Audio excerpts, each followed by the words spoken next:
van a poder encontrar todo tipo de ropa. Tenemos leggings y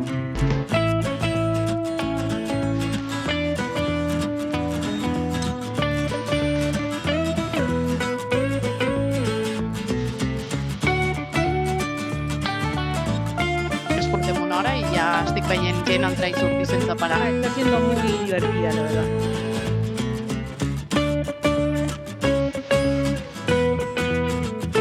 Aquí estamos comprando, hay cosas muy bonitas, de hombre, de mujer, a 4 o 5 euros, chulísimo, me ha encantado.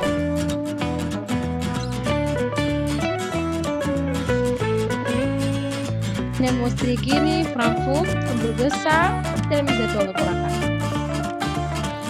Roberto y yo estamos encargados de la parte logística. De temprano hemos estado cargando todo para traerlo aquí y para que la gente hoy día pase un buen día.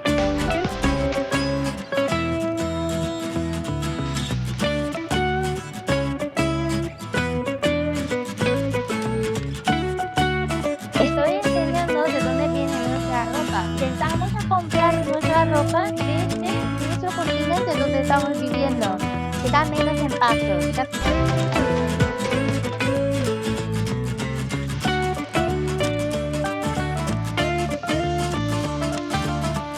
Fet un taller del contenidor de la brossa.